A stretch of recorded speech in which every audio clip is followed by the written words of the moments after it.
Hey YouTube, what's going on? I'm just bringing you a quick talk about Blackwings and why I like them this format. Now you know they used to be the best deck a couple formats ago, and I'm going to try and bring them back. Well, first off, they're very toolboxy. You should know this. I mean, everyone knows what Blackwings do. But Shura creates amazing combos, because when you destroy something by battle, you can bring out a value, and the value's effect will be negated, so you can synchro into 5s. And also, if you have Bora, you can just special him, go into Trish, and I mean, that's pretty good, strong play. And then you have the value in your grave later on to remove for the synchros. And you kind of just create pluses one after another. So yeah, Sure is really good in the deck. I mean, you can also search out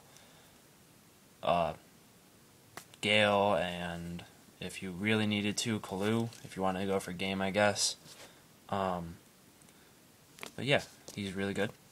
Now Bora is really awesome in the deck because, you know, he's a piercer. Piercing part's not really the best part. It's just when there's another Blackwing, he just special summons himself. Unless you go into Exceeds very easily. In the deck I ran Utopia, and I also ran Roach. But Roach did not help me once. Never helped me at all. Ever. So I took Roach out for an Orient Dragon. I'm going to try that out a little bit better. Combos very well with Blizzard.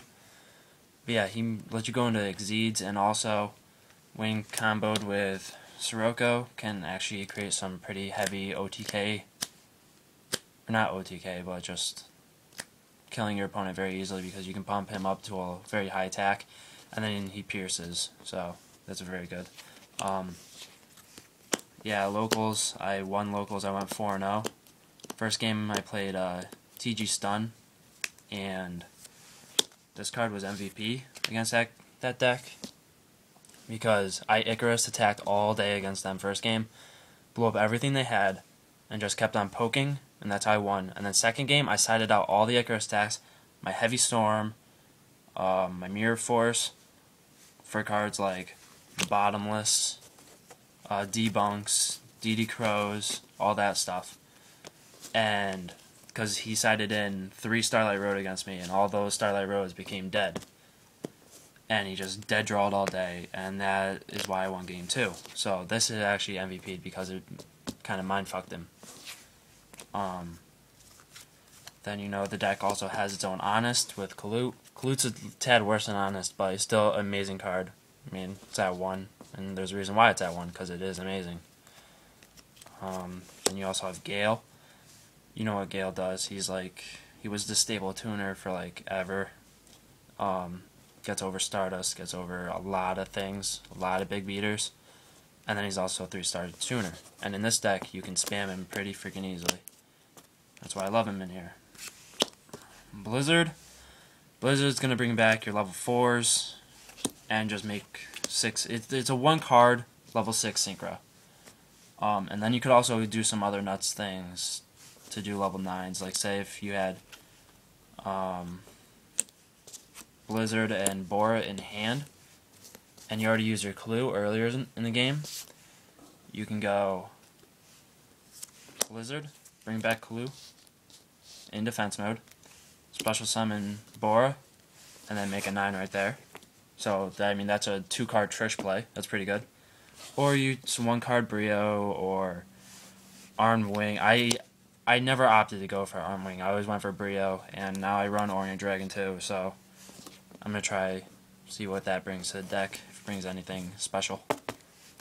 And then yeah, you know, Vayu just spams out the graveyard. I ran 2 of it. I know a lot of people run 1, but with the 2, it worked very, very well, especially in combination with Sirocco, because you know, I normal summon Sirocco, remove from play my Vayu and probably my other Sirocco in my grave, got out Armwing, then I'd have the second one because, you know, you're playing with the Shuriken combo and everything, so you got these guys in grave most of the time.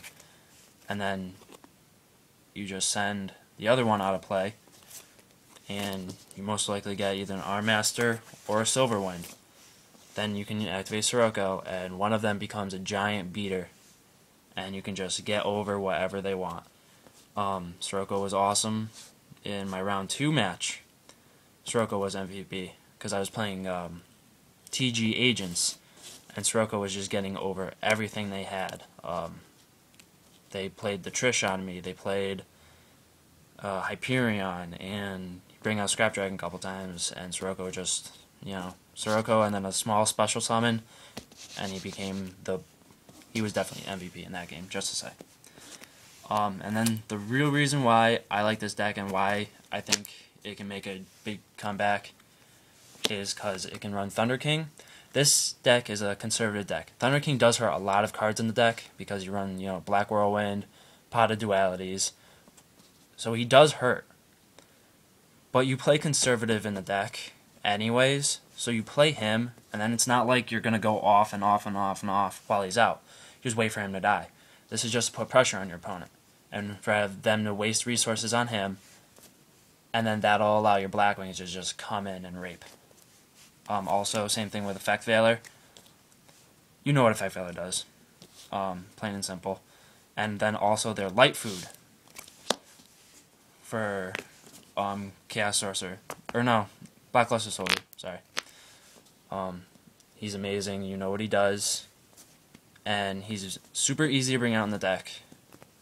And it just gives you another access to another boss monster. Because before, all they ran was Dark Armed Dragon as their only boss monster. But with 2 boss monsters now, it becomes a little bit crazier, Also, Dark Armed Dragon was MVP against, I played Tengu Tour Guide Plants, destroyed them, because first of all, they couldn't get past my back row, my warnings and everything, and then Dark Armed Dragon, he trapped Dust Shooted me first turn both games, and saw that I had Dark Armed Dragon in my hand, and it caused him to play subpar plays. Like, he was trying to play around with my field, make sure I didn't have 3 in my graveyard at all times, so I couldn't drop Dad on him. And because of that, he was making subpar plays, and I won because of that. He didn't, he would either hold back, like first game, he held back too much, because he didn't want to have enough in my grave, and then second game, he way overextended, and tried to dump too many of my Dark Monsters in my graveyard, and then after he did that, I just played Dark Hole, and then he could not come back. I just had freaking Shura out, and he could not come back from just me having Shura out because of that Dark Hole, and he overextended himself. So, yeah, and couldn't OTK me. So, yeah, those 2 are awesome in the deck.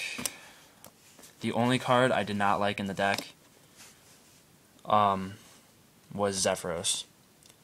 Zephyros did not really come and play all that much. I only used him once in the game, in the entire tournament, and all he did was bring out Utopia and stalled me for a turn. That was it. What else is there to say about this? That's pretty much it. Blackwings, I'm loving them right now. Went 4-0. So first game was TG Stun, 2-0'd him. Then I played TG Agents. I 2-1'd against him. Then I played, third game? Oh yeah, the Tour Guide Tengu Plants, I 2-0'd him. And then I played Tour Guide Dark Worlds, and I 2-0'd him because first game he drew horrible, and I just kept poking him with Sirocco, and that caused me game. And then second game, my sideboard really killed him. I removed 2 of his Graphas, and he just kept on having discard outlets, but he didn't have any Graphas. I removed them. So he wasn't able to really do anything. He couldn't get a monster out that would be able to beat me. So, yeah, anyways, Blackwings, this format, I think, are awesome. And you should be running them. So, yeah, Fuzz Dukin out.